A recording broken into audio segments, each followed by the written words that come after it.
Reprise de l'audience. Même serment. Alors, bonjour, M. Pelletier. Oui. J'espère que vous avez pu profiter du soleil. Je suis pas vraiment allé dehors. Non, j'étais bien dedans. Alors, nous étions, vous vous souviendrez, là, nous étions à la rencontre du 13 février 2020, une réunion du comité conjoint où le seul point relatif au projet CASA était la conciliation des écarts. Vous vous en souvenez? Oui. Parfait. On était à l'ordre du jour, là, la pièce 28P 107, au point 7. Je voulais vous exhiber, vous l'avez devant vous, là, le point qui était prévu spécifique là, à votre huis clos des membres avec le directeur de la vérification interne et de l'évaluation des programmes. Oui. Puis je demanderais maintenant à la greffière adjointe d'aller à la pièce, au procès verbal, en fait, là, correspondant à la pièce 28P 108, toujours au point 7. Donc, on voit les membres se réunissent à huis clos avec le directeur de la vérification interne, c'est vous, et de l'évaluation des programmes. La direction de la vérification interne et de l'évaluation des programmes quitte la séance. Donc, est-ce que vous avez un souvenir de ce huis clos du 13 février 2020 portant spécifiquement là, sur la conciliation des écarts du projet CASA? Bien, en fait, les premiers souvenirs qui me viennent, c'est que l'évaluation des écarts, j'en avais reparlé parce que nous, on avait rencontré celui qui était responsable à l'interne pour avoir fait ça, qui était M. Claude Lantier, donc qui était retraité, mais qui avait eu un contrat là, pour faire cette partie-là. Alors, oui, je me souviens en fait qu'on avait discuté qu'il y avait certaines zones d'écart, que M. Lantier nous avait bel et bien rencontré, nous, des auditeurs internes, à savoir, bon, est-ce que vous avez quelque chose à dire? Est-ce qu'il y a quelque chose qui vous préoccupe? Alors, effectivement, il y avait eu des discussions, mais surtout en lien avec ces écarts-là. C'est vraiment le sujet spécifique de toute manière de cette rencontre. Parfait, merci. Maintenant, la page 28P74, la pièce 28P74, la page 158, s'il vous plaît, Mme la greffière adjointe. C'est une rencontre du 18 mars 2020.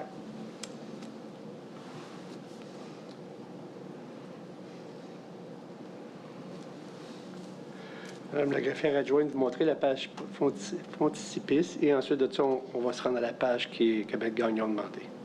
En fait, c'est la page 158. C'est la page 158? Oui, parce qu'on est en... Oui, tout à fait.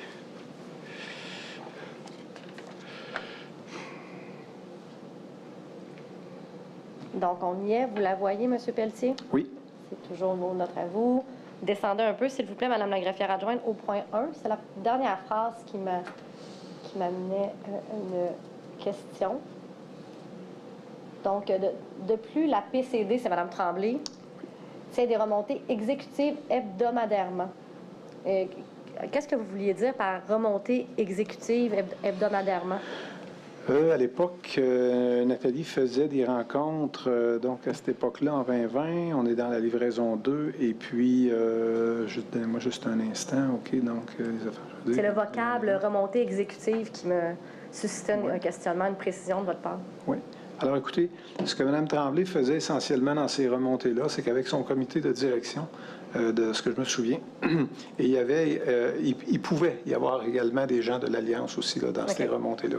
Alors, ça rejoint un peu ce que je vous nommais tantôt quand Mme Tremblay participait en fait à des scrums ou à des comités spéciaux. Mme Tremblay voulait avoir ça de plus en plus près. Là. Donc, il y avait des remontées là, quand même assez régulières. On parle de hebdomadairement ici. C'est un suivi serré au niveau de l'exécutif là, pour... Voilà. Parfait. On va aller au point 12 maintenant.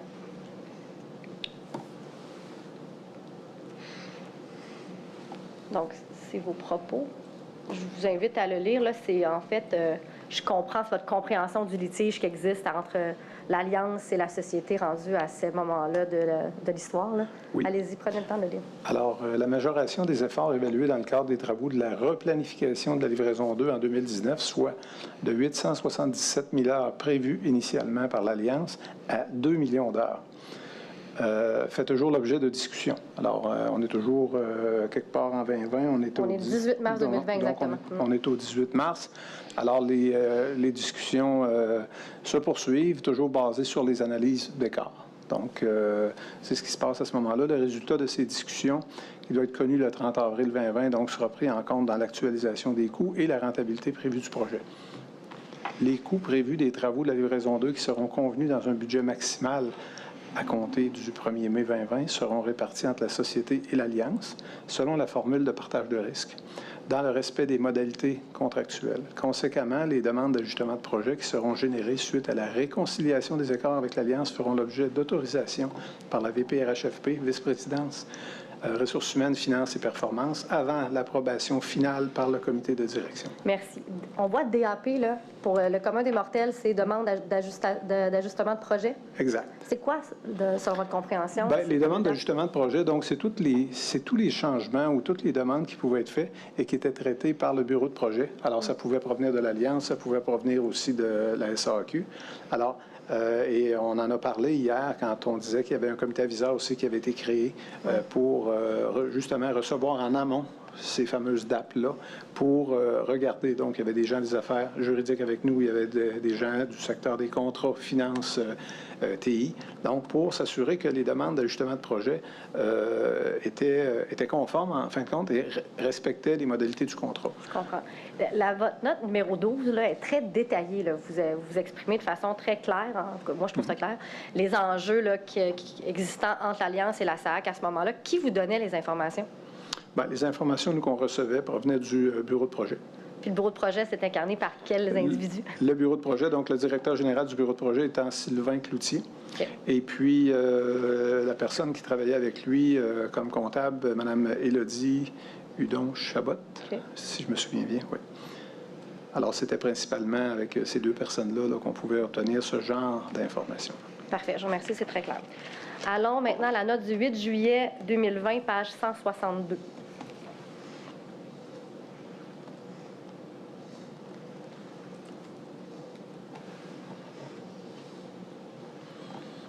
Alors, je vous fais identifier, c'est bien toujours vos notes. Monsieur Pelletier. Oui. Allons au point 6, s'il vous plaît. Allez-y. Vous pouvez le lire, là, pour vous rafraîchir la mémoire. Les demandes d'ajustement au projet de DAP autorisées jusqu'à présent par la vice-présidence ressources humaines. Donc ici, là, je vais la renommer là, parce que cet acronyme-là était quand même assez nouveau. C'est l'ancienne VPTI ici. Là. Oui. Alors, donc, c'est la vice-présidence ressources humaines. Donc, à cette époque-là, M. Malenfant s'était fait attribuer la direction générale des ressources humaines qui avait été ajoutée à ses responsabilités. Ressources humaines... matériel, M pour matériel et SN pour sécurité numérique. Bravo. Voilà, merci. Concerne principalement, allez-y, je vous laisse continuer. Là. Alors, concerne principalement des ajouts et des reports de portée par rapport à ce qui a été prévu initialement au contrat. En date de la présente note et considérant les négociations avec l'Alliance et l'intervention prochaine d'un intervenant externe, le résultat de ces discussions amènera des demandes d'ajustement de projet qui seront autorisées par le comité de direction. Parfait. Donc, l'intervenant externe, on comprend que c'est le médiateur éventuellement qui interviendra là, en septembre 2020. Oui. Okay. Ensuite, le point 7. On mentionnait donc, évidemment, la pandémie a un impact sur l'avancement du projet. Les dernières informations obtenues par les auditeurs indiquent que la vélocité des équipes n'a pas augmenté, tel que prévu dans la replanification de l'automne 19. L'équipe de projet a tenu compte de ce fait dans la replanification du printemps 2020. Donc, vous, dans votre rôle de directeur de l'audit interne, vous étiez à même de voir que la pandémie, évidemment, avait un impact également sur le déroulement des travaux de la L2. En fait, je vous dirais oui et non, parce qu'il y avait eu des questions qui avaient été posées par la haute direction et par les administrateurs si la pandémie pouvait avoir un effet important. Et on entendait souvent des réponses que pas vraiment, parce que les gens de TI étaient déjà très, très habitués, en fait, à travailler à distance. Mais vous écrivez évidemment, virgule, la pandémie a un impact sur l'avancement du projet. Donc... Selon les informations qu'on avait recueillies. Donc, eux nous disaient qu'il y avait des impacts. Alors, c'est pour ça que je vous dis oui et non. C'est que dans certains secteurs, ils pouvaient en avoir peut-être, mais dans la grande majorité des secteurs, donc les gens de TI n'étaient pas vraiment impactés par ça. Ensuite, point 9. Donc, en fait, point 8, excusez-moi. Le point 8. Okay. On va y aller. Dans le contexte de la COVID et considérant ses impacts sur le projet, la gestion de projet a demandé à EY le 18 mars de modifier la portée de leur intervention afin de soutenir les travaux de replanification, notamment sur le plan de la vélocité et de la productivité, des métriques d'avancement, ainsi que des différents facteurs pouvant améliorer ou réduire la vélocité. La DVIEP a analysé le rapport de la 4e revue de qualité. et il a fait part de ses questionnements et commentaires à la direction qui les a pris en compte. La DVIEP va assurer un suivi. Donc, les commentaires à la direction qui les a pris en compte, à qui vous vous rapportiez à ce moment-là? En fait, à la direction, on se rapporte à Mme Tremblay ici. Là. OK, je comprends.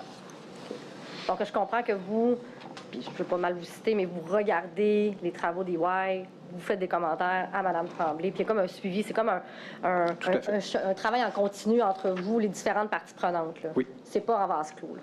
Non, bien, en fait, c'est que quand Mme Tremblay nous rencontre, évidemment, là, qu'on est à huis clos, là, qu'on est moi et elle, et puis ce qui l'intéresse particulièrement, d'abord, à chaque fois que je rencontrais Mme Tremblay, ça, c'était convenu depuis mon entrée en poste, elle me disait tout le temps, dans ton ordre du jour que tu vas me proposer, le premier dossier que je veux entendre parler, c'est CASA. Ça, c'était clair, ça, c'était le point 1, tout le temps. Donc, ça s'inscrivait justement, ça, dans mes rencontres. Si Y était passé, donc, dans l'entretemps, donc, on en discutait là. Parfait. Allons maintenant à la page 169 de la même pièce, Madame la greffière adjointe. C'est l'état de la situation de la DVIEP portant sur l'audit et la surveillance du projet CASA au 10 juin 2021. Donc, on va identifier le document à la page 169, et ce qui m'intéresse, c'est la page 175. Donc, vous connaissez le document, M. Pelletier? Oui, là, on était revenu dans un mode PowerPoint. Oui, vous avez changé vos modalités de transmission d'informations. Vous êtes revenu à l'ère ancienne de votre prédécesseur. Alors, page 175.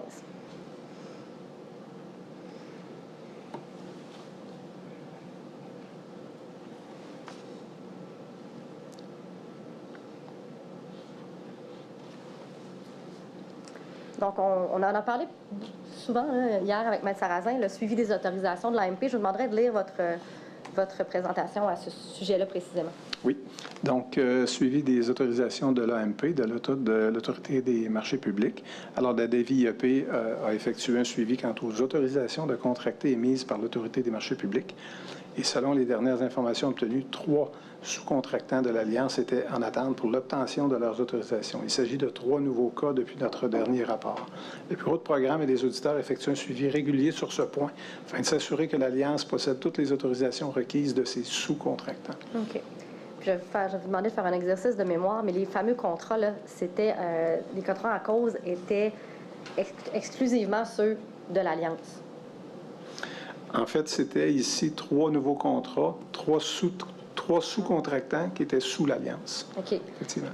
Puis l'autorisation ne visait que des contrats de service et non pas d'approvisionnement. Est-ce que c'est à votre souvenir, ça? Effectivement, ici, on est dans un contexte de contrat de service professionnel, donc ce sont des individus. Je comprends. Puis la SAC, la société, n'était pas partie à ces sous-contrats publics. En fait, c'était ce qui avait été prévu, c'est que c'était l'Alliance qui était responsable de nous fournir ces autorisations-là. C'est un peu comme si l'Alliance était responsable de ses propres sous-traitants. Okay? Alors, c'est comme ça qu'on les suivait par le bureau de projet. Je comprends très bien. Donc, il appartenait tout autant à l'Alliance, tant que c'était le cas, d'obtenir une dérogation du secrétariat du Conseil du Trésor, si tant est qu'elle aurait souhaité en obtenir une dans le cadre de ces contrats-là. Techniquement, oui, ça pourrait, s'il y avait eu une demande de tolérance. Là, enfin. Exact. Ouais. OK. Mais néanmoins, est-ce que c'est à votre connaissance que la SAC avait quand même cru opportun, peut-être soit l'un de vos conseils, là, de préparer un tableau de suivi afin d'être en mesure d'un peu d'auditer ce que l'Alliance faisait en regard de ces autorisations-là? Exactement. Et ce tableau de suivi-là, qui était de mémoire un tableau Excel, ouais. On suivait ce tableau-là religieusement. Et puis, alors, c'est là qu'on avait été un petit peu plus précis là, quant à savoir, parce qu'au début, c'était juste, bien, ils l'ont eu ou ils l'ont pas eu, mais nous, on voulait aller plus loin tout le temps. Est-ce que la demande a minimalement été faite? Est-ce que le dossier est en cours? Etc., etc. Donc, c'est ce genre d'informations-là, finalement, qui était dans ce tableau-là. Puis vous aviez accès à ce tableau-là, puis vous pouviez le commenter. Tout à fait. Parfait. Page 179. Toujours de votre présentation PowerPoint. Oui, merci.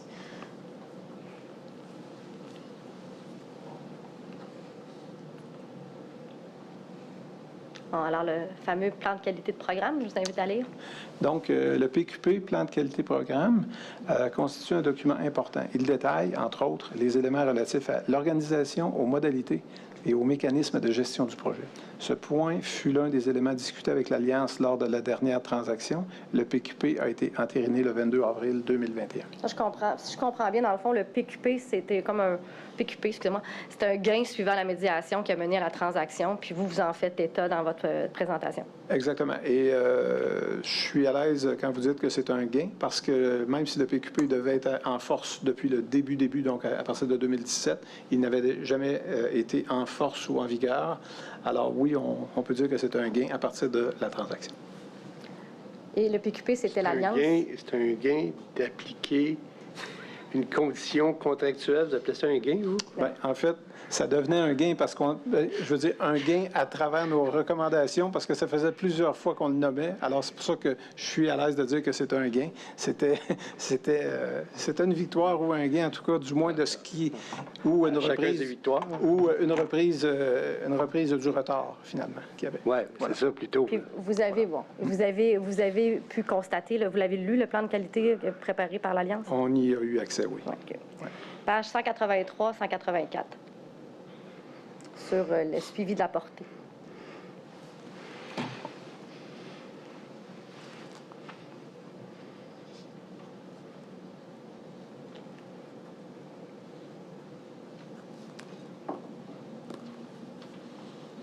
Donc, y aller, ouais. le suivi de la portée contractuelle et de l'avancement du projet sont assurés par le bureau de programme, donc la feuille de route.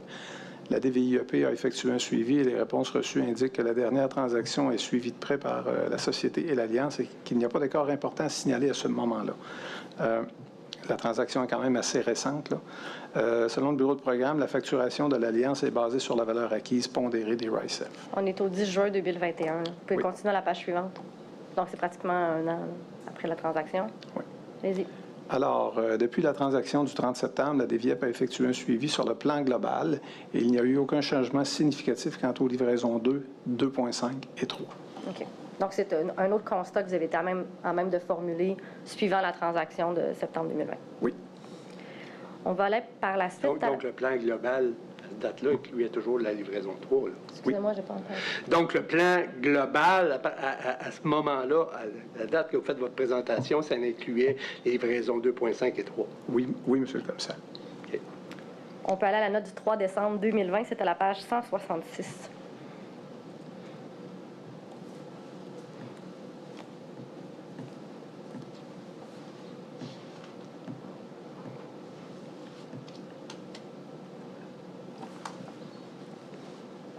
Au point 2. Vous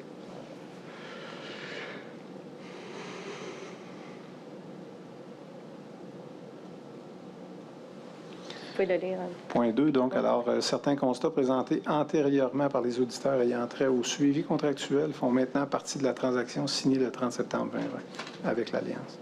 À noter que les demandes d'ajustement antérieures, donc les demandes d'ajustement étant les DAP ici, à l'entente sont maintenant intégrées à la portée contractuelle suite à la transaction.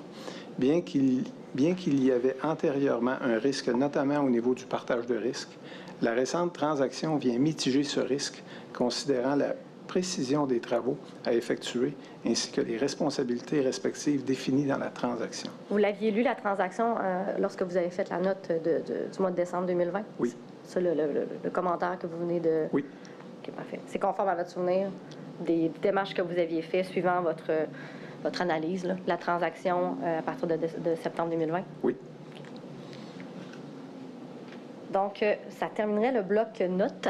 Le bloc fait. notes. Laisse continuer. Parfait. Question pour vous. Là. L'ensemble des notes qu'on a lues là, à la PS 26P 74, là, je comprends que vous, dans sa forme exécutive, vous étiez confortable à la transmettre au comité conjoint, puis à la déposer là, sous le site de la gouvernance que vous aviez là, pour déposer vos notes. Là. Bien, si on parle du format de la note, Ouais. là où j'avais un inconfort, ce qu'on a discuté beaucoup, c'est que c'était au niveau du niveau de détail. Alors, le véhicule note me convenait, ça, moi, j'avais pas de problème avec ça, mais comme je l'ai mentionné hier, au niveau du contenu, et du degré de précision, bien, c'est là qu'on avait des inconforts. Alors, c'est ça qu'on expliquait hier, donc la variation entre la note Ça, je version 1 et 2. comprends bien. Mais moi, ma question, c'est, je vais la reformuler autrement. Mais vous, là, les notes que vous soumettiez au comité conjoint, c'était les notes sous la forme exécutive? Parce que vous avez parlé d'une plateforme hier, où vous pouvez verser vous-même, là, ou votre adjointe, là, les notes qui étaient finalement soumises au comité conjoint. Est-ce que c'était votre décision de les soumettre au comité conjoint? En fait, une fois qu'on s'était entendu avec Mme Tremblay sur une version exécutive, on peut l'appeler comme ça, alors là, il y avait un site sécurisé. Alors là, ça nous appartenait à nous, donc, de déposer ce document-là sur le site. Et ce site servait à alimenter tous les administrateurs concernés pour les différents comités. Ce que je comprends, c'est qu'elles n'étaient pas, pour faire du pouce que M. Gagnon vous demande, n'étaient pas déposées sous protêt, là. Non, du tout. OK. Puis votre conclusion faisant en sorte que les messages, vous les passiez dans votre conclusion et que le huis clos servait peut-être à donner un petit peu plus de chair alentour de l'os au comité conjoint. Exactement, exactement. Oui. Fait. Mais c'est pas sous protêt. Non. Vous êtes à l'aise avec la note qui est déposée. Là. Oui. Ben, à l'aise. Parce que vous avez avec les réserves que vous dites. Exact. Parce que vous avez des obligations en titre d'auditeur, vous avez des obligations déontologiques à titre de CPA. Donc, je comprends que lorsque vous prenez la décision de les soumettre au comité conjoint, vous êtes à l'aise avec son contenu. Oui. Parfait. Parlons un peu d'EY, mais monsieur le commissaire m'a aidé un peu ce matin là, en vous posant des questions. On comprend la revue de qualité indépendante qu'EY faisait. Je comprends que vous étiez systématiquement rencontrés à chaque revue par les représentants d'EY. C'est exact?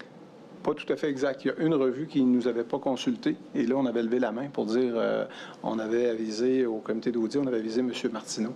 Évidemment qu'on avait avisé aussi la PDG avant, pour lui signifier que EY était passé à côté de nous, finalement.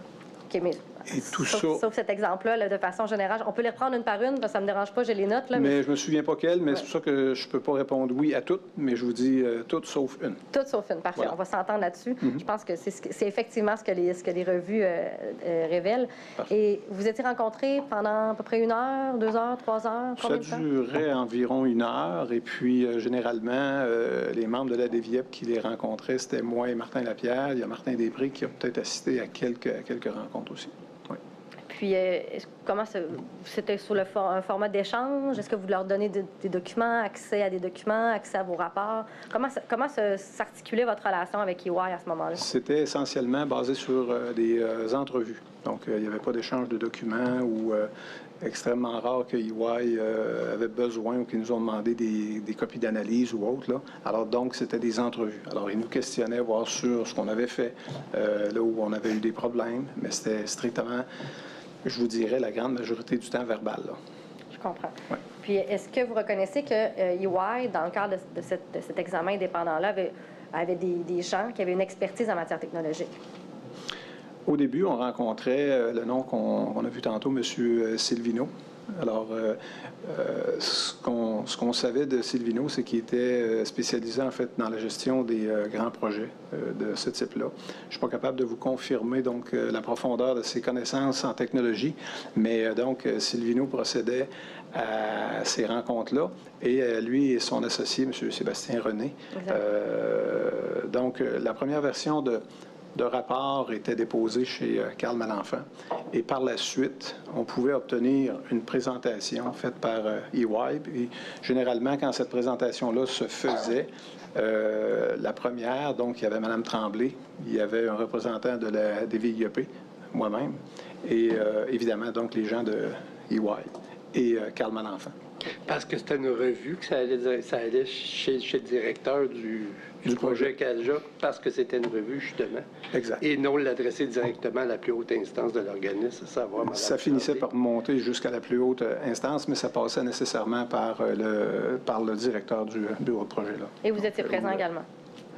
Bien, en fait, les premières versions qui étaient présentées à Carl Malenfant, nous n'étions pas présents, mais lors de la rencontre avec la PCD, oui. Puis vous pouviez poser vos questions? Oui. Formuler vos commentaires? Oui. Vos désaccords? Oui. Parfait.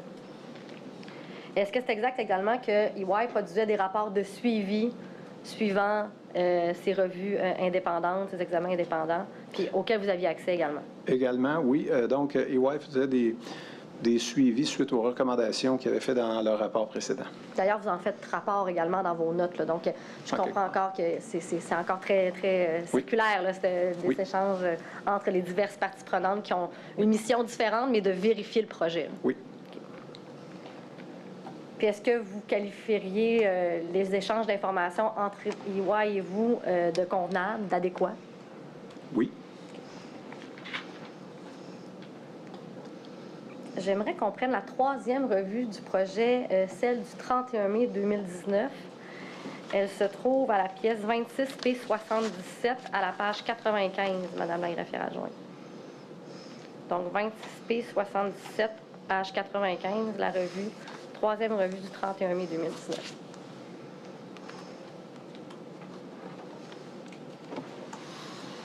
En attendant qu'elle s'affiche à l'écran, est-ce que vous les avez revues récemment?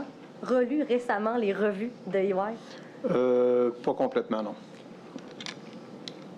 Donc, vous pouvez aller, on voit le 31 mai 2019. Donc, on voit... Alors, vous voyez ici, je m'excuse de vous interrompre, Non, mais vous voyez ici, donc, la lettre est adressée donc, à M. Carl Malenfant. Là. Donc, ça vous confirme là, que la version était adressée. Oui, c'était prévu à l'appel d'offres, si ma mémoire est bonne, là, donc il n'y a pas de cachette pour personne. Voilà. Donc, allez voir à la page, je crois que c'est 102, là, vous m'excuserez. En fait, c'est le contexte de la 3e revue qui m'intéresse.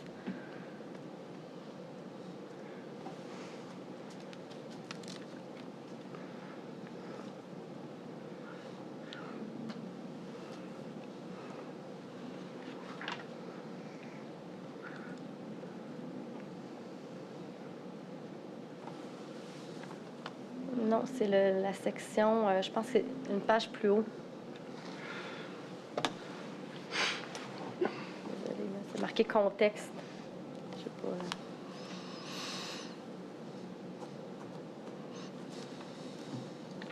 Voilà. Je vous demanderais de lire le 3e paragraphe. Oui, alors, dans un esprit de saine gouvernance, lors d'une rencontre le 3 avril 2019, la Société nous a demandé d'aligner notre revue avec le contexte actuel de risque du projet CASA en ajustant les éléments faisant partie de notre revue ainsi qu'en devançant la revue. Okay. Est-ce que vous vous souvenez de cet élément-là où il y a eu une réévaluation des risques en 2019? Oui. Okay. Est-ce que vous avez participé aux échanges qui ont mené à cette réévaluation-là? J'ai participé à quelques échanges à partir de ce moment-là, à la demande de Mme Tremblay. Mme Tremblay s'était permise de leur faire la demande d'être un peu plus précis sur certains points de risque, finalement. Alors, EY avait un peu adapté leur modèle, finalement, pour répondre à cette dernière demande-là. Parfait. Je n'ai pas d'autres questions au sujet d'EY. Par rapport à l'évaluation des risques, de façon générale, là, selon votre compréhension de votre rôle, là, dans vos différentes présentations, vous identifiez différents risques, là, les risques technologiques, les risques contractuels, les risques évidemment financiers. Mais considérez-vous, dans le cadre de votre mandat, pendant plusieurs années, vous avez été là pendant combien de temps, de 2016 à 2024? Donc, c'est 8 ans, là, oui. Le projet CASA. Est-ce que vous avez considéré à un moment ou à un autre les risques que subirait la SAC en raison de la désuétude technologique là, qui remonte à plusieurs années si elle n'avait rien fait? Est-ce que vous l'avez évalué à un moment ou à un autre dans votre mandat? En fait, on en discutait. Il n'y a pas eu d'évaluation formelle, mais on en discutait. Comme je vous mentionnais ce matin, on avait eu accès d'abord à une correspondance, justement, que les fournisseurs des anciens systèmes donc, nous rassuraient, disaient, écoutez, on est là pour vous supporter, puis on est toujours en business. Donc ça nous rassurait. Maintenant, pour ce qui est de l'évaluation des risques, on le nommait souvent, on disait, écoutez, même si les fournisseurs des anciens systèmes nous supportent, encore faut-il continuer à les entretenir. Et il n'y avait pas le choix de les entretenir aussi parce qu'on se rappelle que l'indemnisation repose encore sur ces bons vieux systèmes-là. Okay.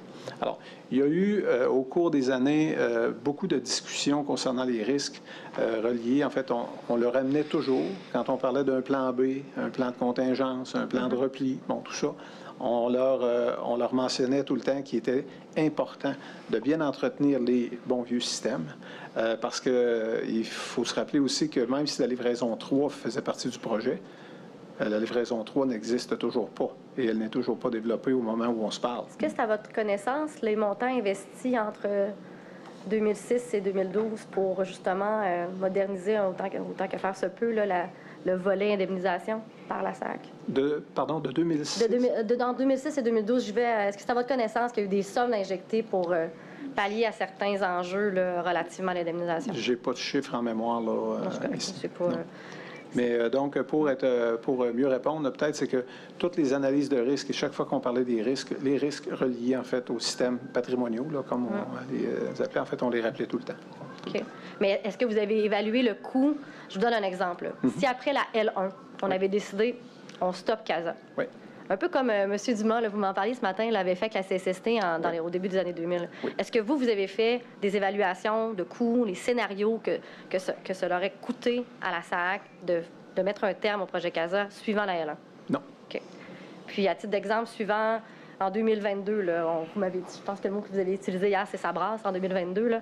Est-ce que vous avez évalué les coûts qui auraient incombé à la SAC de mettre un terme au projet CASA en 2022? On n'avait pas une analyse exhaustive, en fait, en lien avec ça. Je vous demanderais, Madame la greffière adjointe, de prendre la pièce 26P84. C'est un apron. Faisant état de la stratégie contractuelle de CASA du 31 mai 2022.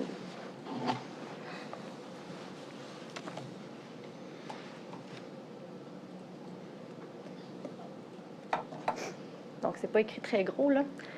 Mais vous vous souviendrez, hier, que vous avez témoigné à l'effet que vous étiez en désaccord avec les ajouts de portée inscrits à ce napperon-là. Oui. Okay? C'est toujours votre opinion aujourd'hui, là?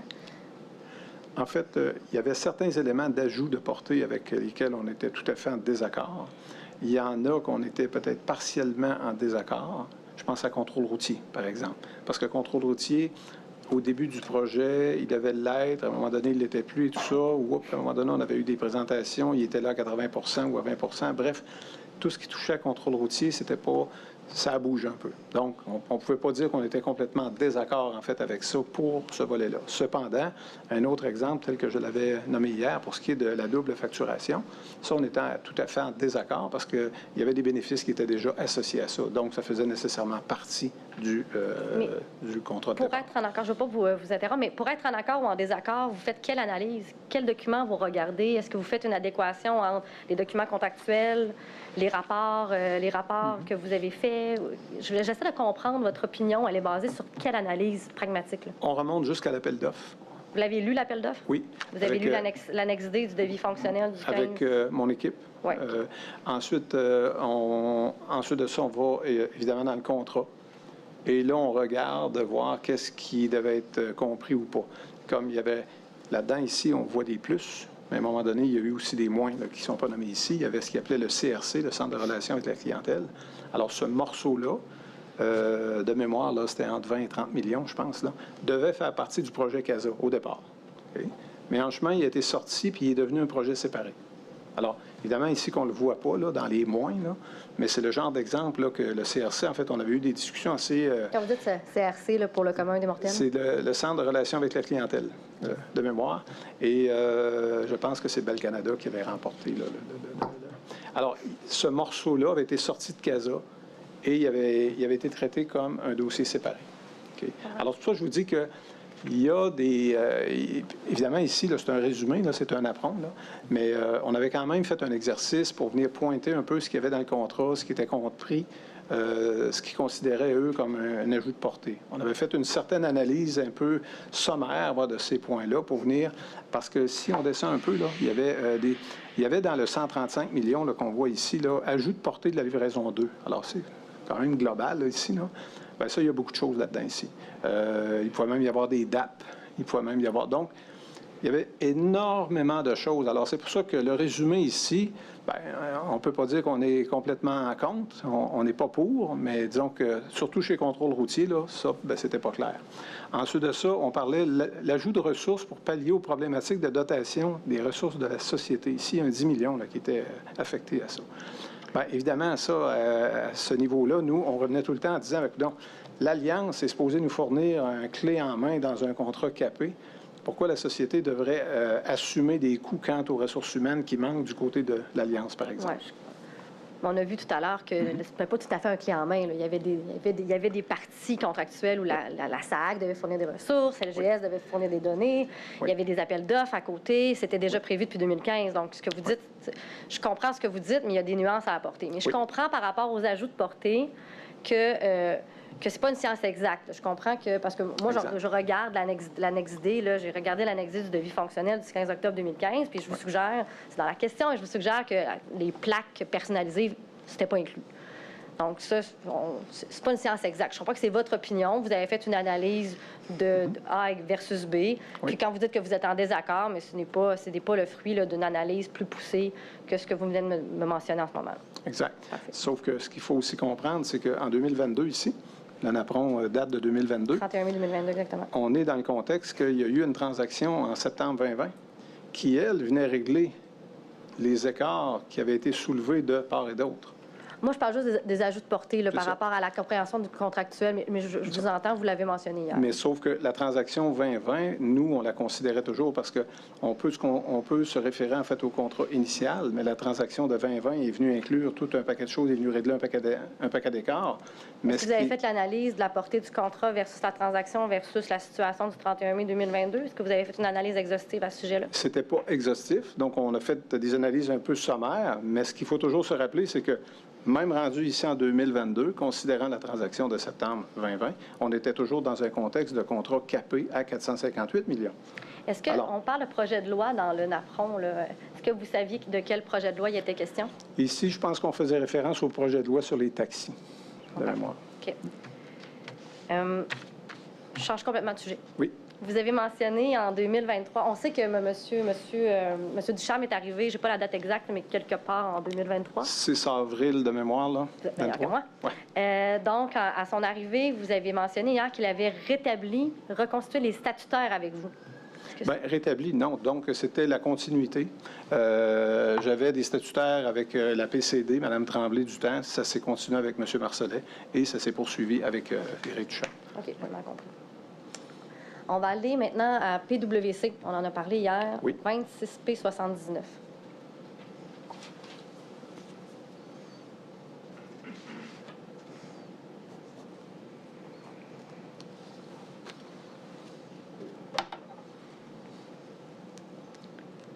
Donc, je comprends que PWC faisait partie des firmes que vous avez suggérées au conseil d'administration pour un autre examen indépendant externe. Oui. Monsieur, donc là, on est rendu en juillet 22, donc c'est M. Marcellet qui m'avait demandé, suite à ma recommandation de mars 22, de lui suggérer des firmes qui pouvaient faire ce genre de mandat-là. Donc, évidemment que c'était des grandes firmes là, qui avaient beaucoup d'expertise et je lui avais soumis une liste qui, à ma connaissance, il n'y avait pas de firme qui pouvait être en conflit d'intérêt là-dedans. Est-ce que vous avez... D'ailleurs, on va prendre... Je vais faire une autre demande spéciale à Mme la greffière adjointe. On va aller à la pièce 28... Attendez un instant. 28 P104. C'est le contrat entre PWC et la SAAC.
Non, c'est pas ce document-là. C'est le contrat intervenu.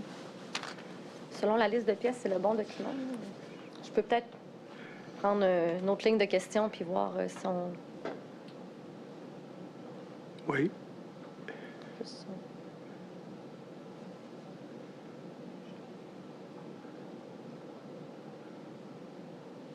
Maître Laprise, savez-vous de quelle pièce vous pourriez peut-être aider Mme la greffière, si possible?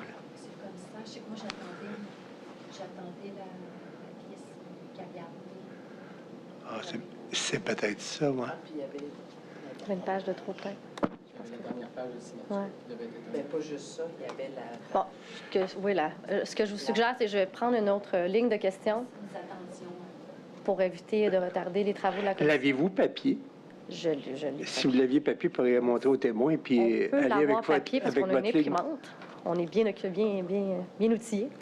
Parfait. Donc, Mais je vais continuer d'autres questions, puis lorsque je pourrai revenir avec cette question précise-là. OK. Bien, ce que vous faites, c'est que envoyez-la peut-être directement à Maître Sarrazin, qui va l'envoyer à quelqu'un derrière, qui va nous la ramener. Ça vous va? Puis pendant ce temps-là, on va être correct. Je pense que je peux demander à quelqu'un derrière, on sait de quel pièce. Oui, Oui, c'est ça. faut juste enlever la Parfait. page 28. Super. Parfait. Alors, je retourne, je fais un pas de recul. Alors, retournons à la pièce 26P74, s'il vous plaît, à la page... non, c'est pas vrai. 26P79, excusez-moi, à la page 9 de 10.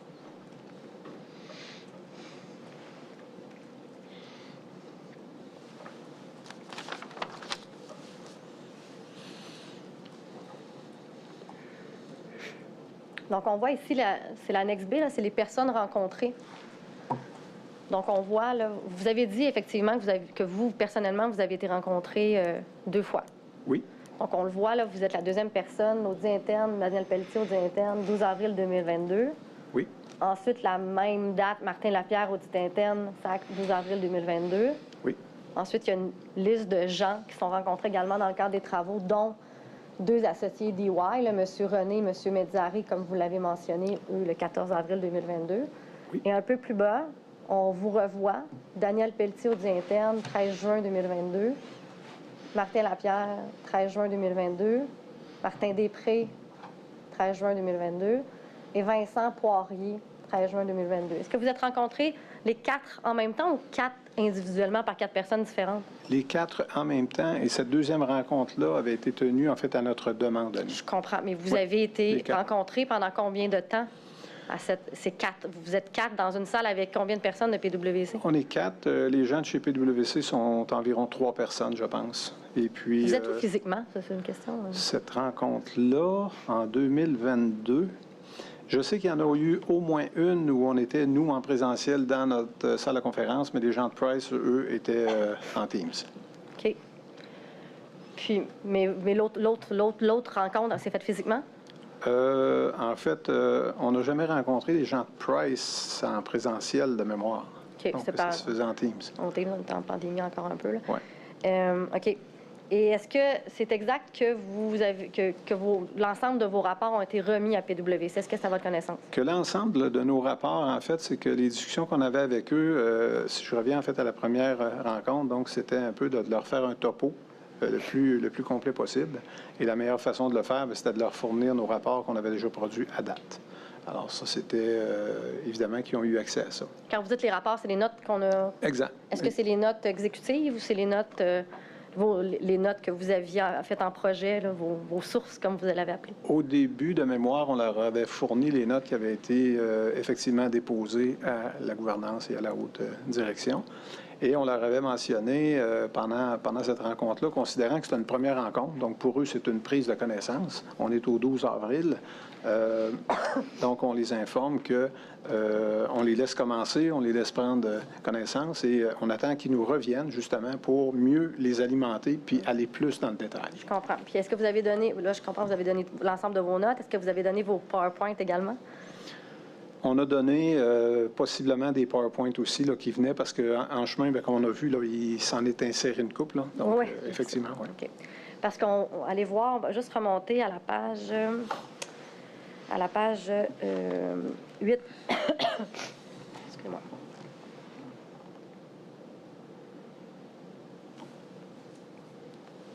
Donc, on voit les documents consultés par PwC. Et là, on voit un peu, exemple de DAP, là, au milieu, en dessous, rapport de l'audit interne sur le projet CASA, Oui. rapport de EY. Puis je vous montre une question. Là. Exemple d'entente et d'approbation de cycle. Voyez-vous juste en haut d'exemple de DAP? Oui. Est-ce que vous savez à quoi il faisait référence? C'est qu'à l'intérieur des livraisons, il y avait d'autres subdivisions, donc qui étaient des lots. Puis à l'intérieur des lots, là, il y avait des cycles. OK. Je veux être sûr que j'inverse pas là, les lots et les cycles. Bon, bref, c'est ça. Alors, c'était à ça qu'on faisait référence et tout ça faisait partie de la planification, justement, très, très détaillée de l'équipe de projet. Et exemple de registre de risque. Registre de risque, bien, effectivement, donc, ça venait regrouper les analyses de risque qui étaient fournies par le bureau de projet, essentiellement. Et eux avaient différentes redditions de comptes en lien avec les ateliers de risque là, qui étaient tenus sur une base assez régulière, je dirais. Okay. Et vous, est-ce que vous aviez accès à ça, au registre de risque, dans le cadre de vos travaux? Bien, les registres de risque qu'on avait accès, oui, parce qu'on participait en fait à ces ateliers-là. Donc, oui. Exemple d'atelier des risques COGES, une autre abréviation que... Est-ce que vous savez c'est quoi, vous? Là, je ne veux pas vous décevoir, là, mais... Vous décevrez. Je ne suis pas capable de vous définir cet acronyme là, pour l'instant. Je suis capable de suggérer une réponse. Je l'ignore. C'était Vous vraiment une l'ignorez, question. ok, C'est une question sans parachute, monsieur oui, le commissaire. posez une question. Mais monsieur Pelletier, il sait beaucoup de choses, donc je me disais que peut-être qu'il le saurait c'est également. bon. Parfait. Je me fiais sur vous, moi. Ah, mais malheureusement, c'est moi qui vais vous décevoir, mais c'est comme ça. Donc, bon, alors revenons à l'ensemble des documents consultés. Est-ce que vous avez demandé de prendre connaissance des documents consultés par PwC une fois que vous avez reçu le rapport quelque part en juillet 2022? Bien, en fait, nous, avant même le rapport, une fois cette première rencontre-là, donc on a eu avec eux, un peu plus tard, quelque part au mois de mai-juin, parce qu'on savait qu'ils devaient déposer le rapport en juillet, j'ai recommuniqué avec l'associé responsable du dossier chez PwC. J'ai dit, avez-vous prévu de nous revoir? Nous, on s'attendait à avoir des nouvelles de vous. Vous êtes rendu où? Si vous pouviez revenir à la page précédente. Pour moi, c'est Mme la greffière adjointe, mais on va aller à la page 9, s'il vous plaît, Mme la greffière adjointe. Je veux juste vous montrer malheureusement aucun contrôle. L'écart des dates ici. Ouais. Alors, le mandat, donc, eux rencontrent Denis Marcellet, donc le 28 mars 22, et nous rencontrent le 12 avril 22. Et à partir du mois d'avril jusqu'au 13 juin, quand on les revoit, nous, on n'a pas de nouvelles d'eux, là, du tout, là. Et... Mais est-ce que c'est possible qu'ils travaillent sur leur rapport? Oui, évidemment. Mais lors de la première rencontre, effectivement, on les avait prévenus qu'on avait beaucoup plus d'informations que les simples notes qu'on avait déposées. Parce que nous, il faut se rappeler qu'on s'attendait à ce qu'ils fassent des analyses en profondeur pour aller voir dans la machine, pour aller voir dans les différentes sections.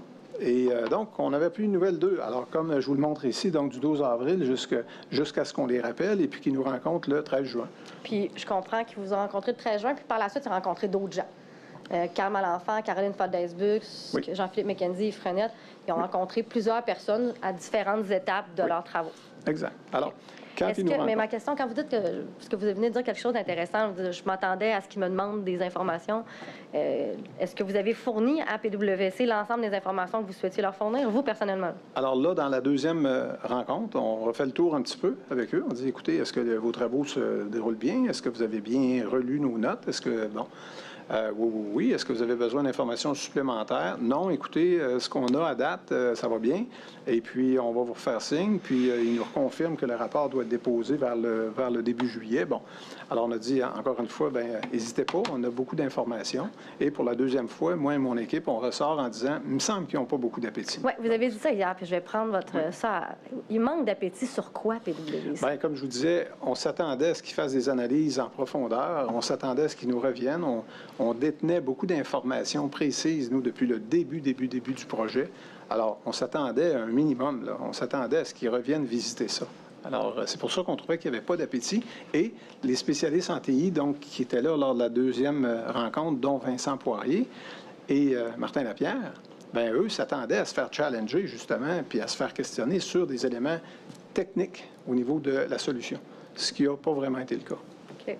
Mais vous ne prétendez pas aujourd'hui que PwC a mal fait exécuté son mandat de façon incorrecte, là?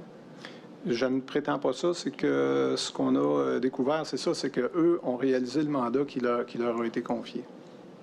Alors là, il y a une grande nuance ici. Ce que vous aviez dit hier. Exact. C'est-à-dire, vous attendiez, vous montez ça dans la chaîne de commandement, voici ce qu'on aimerait. Oui. Et finalement, c'est pas le mandat exactement là, que On vous va l'avoir souhaitiez. on va l'avoir dans 3 minutes. Tout à fait, mais que vous souhaitiez. Exact. Moi, je d'ailleurs. reprends juste votre témoignage. là. Exactement. Mais puis un des éléments, si ma mémoire est bonne, puis on va pouvoir par la suite avoir la copie, ça va aider tout le monde à bien se comprendre, là, je veux pas...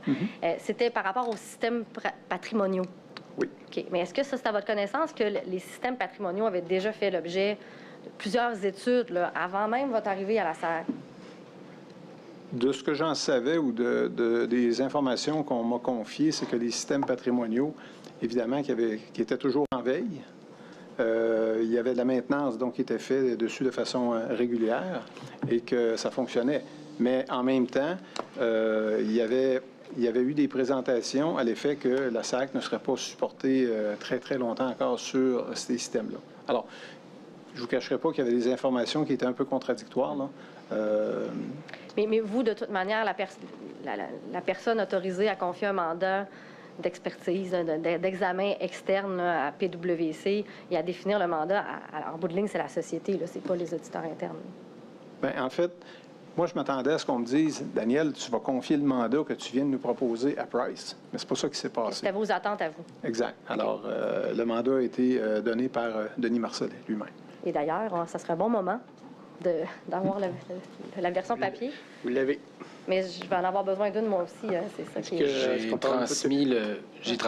retransmis le document à Mme la greffière adjointe. Vous êtes pas supposé l'avoir reçu. Ce qui serait bien, oui. Alors, c'était 28P 104, hein, Mme la greffière? Mais Maître Lapise, il n'est toujours pas cavardé, ce que j'ai compris. Là. Non, pas le droit de Donc, on va faire attention. Là, on ne peut pas le déposer. c'est parfait. Mais on au moins peut pour faire montrer une référence, des... parce que la page, en fait, c'est l'article 21 Parfait. du contrat. Peut-être juste le faire identifier au début, on voit le contrat de service de gré à gré. Parce que ça avait été exhibé par Maître Sarrazin. Oh, tout à fait. Ça, ce bout-là, je sais de quel document on parle. Là. On voyait des belles grosses signatures à la fin. Oui, donc je vous invite à l'article 21. C'est un article relativement au conflit d'intérêts. Oui. Donc, est-ce que vous en aviez pris connaissance de l'article concernant les conflits d'intérêts avant aujourd'hui?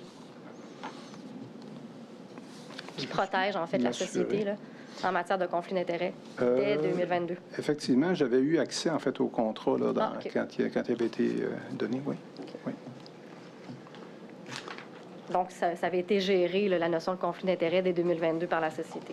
Bien, effectivement, nous, en fait, en 2022, quand on a pris connaissance du contrat, évidemment que la première chose qu'on a tenté de savoir, c'était quelle était la nature du mandat. OK? Et dans le contrat, ici, c'était pas aussi clair que ce que nous, on avait proposé au niveau des différents objectifs. Je comprends. Voilà. Mais on va regarder justement le mandat qui était confié à PwC en détail. Là. Et là, malheureusement, c'est difficile pour moi de dire la clause. Si quelqu'un pouvait m'aider. Juste un instant. La portée du mandat, je pense en annexe 2. Je veux pas, La clause 4, la clause, je pense que qui est à la page 21. c'est la portée du mandat, je pense que c'est en annexe. Ce qu'on va faire, on va prendre une légère pause d'après-midi, 10 minutes, puis on va vous ramener une Merci. copie pour être capable de travailler adéquatement. Oui, j'en ai pour 10-15 minutes par la Pas suite. de problème, on va prendre une mini-pause de 10 minutes. Faire en sorte que je vais m'assurer que vous ayez tous les outils pour pouvoir faire votre travail adéquatement.